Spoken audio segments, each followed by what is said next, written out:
Ito po, pakinggan nyo itong panawagan ni Congressman na Pantaleon Alvarez, 1st District ng Davao del Norte. Dating speaker ito abogado ito. Tinan nyo yung panawagan niya. Delikado. And please withdraw your support to the Chief Executive. Pag po nag-withdraw kayo ng suporta sa kanya, wala na siyang ibang magagawa kundi bababa sa pwesto niya.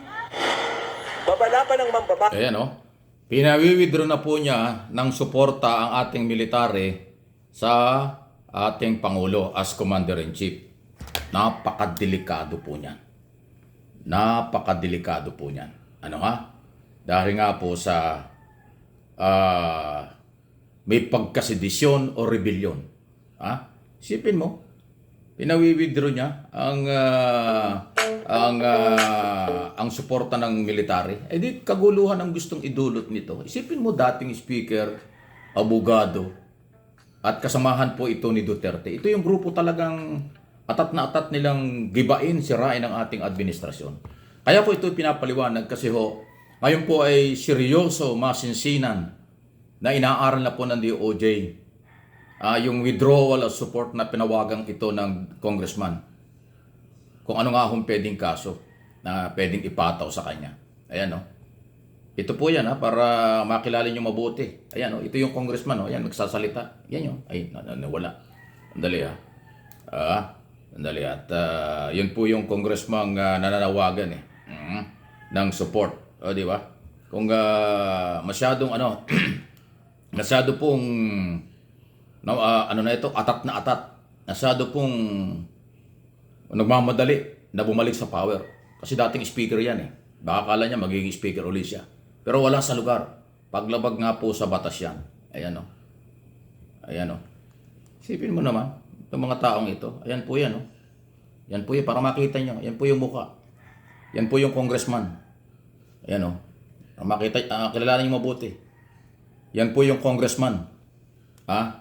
Alvarez ng Davao, 1st District.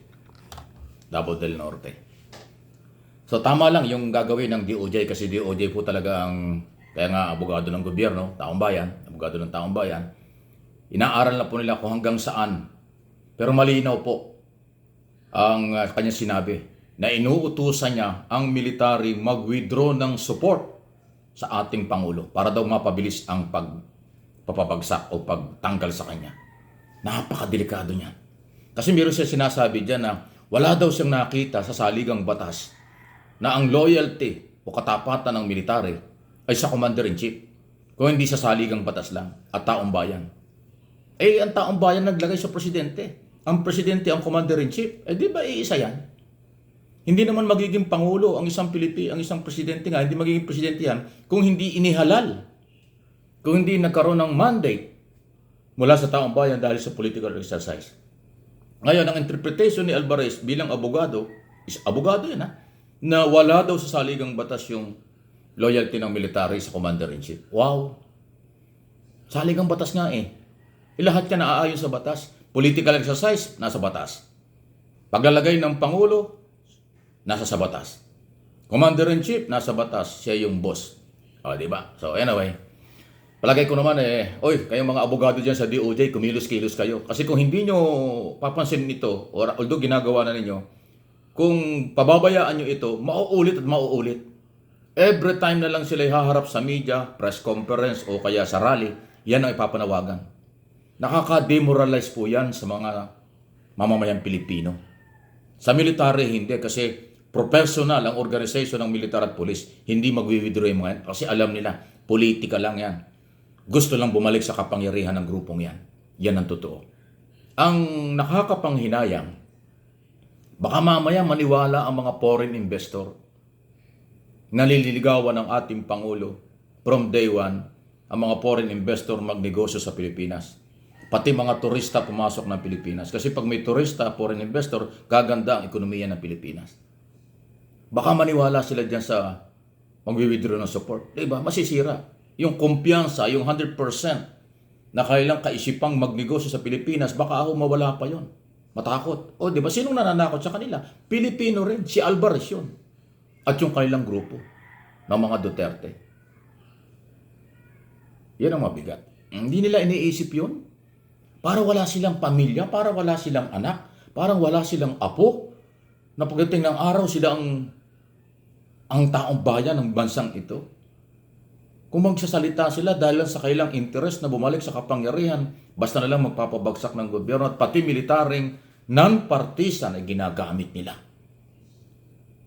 Sana ni isang sundalo, sana walang kawal ang ating pamahalaang maniwala dyan. Kasi nga po yan ay labag sa batas at pagsira sa demokrasya, kaunlaran ng ating bansa. Yan po yung aking analysis dyan. Sobra na, tama na. Kaya dapat gumalaw na ang ating Department of Justice. Nandyan yung ating mga batas, 1987 Constitution, may pagkasedisyon yan. Kung may pagkarebelyon, nandyan ang anti-terror law. Kasi yung panghikayat, pag-oorganisa laban sa gobyerno o pagpabagsak ng gobyerno, kasama yan sa anti-terror law.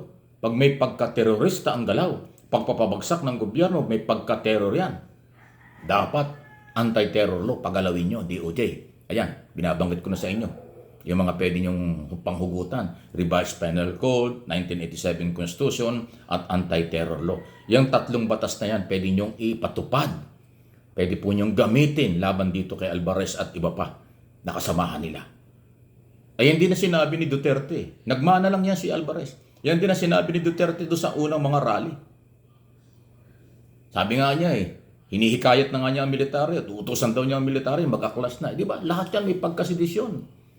Kasi doon sa anti-terror law, yung pag-oorganisa ng pagpapabagsak sa gobyerno, pag-oorganisa ng paglaban sa gobyerno, lalo na ho kung merong armas, ayan ay talaga hong pasok sa batas.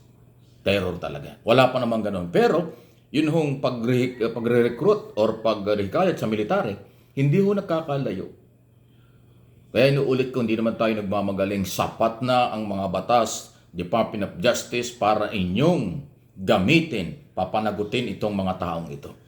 Dahil nakakasira sa political stability, national security, at imahe ng Pilipinas at imahe ng mga Pilipino sa international community.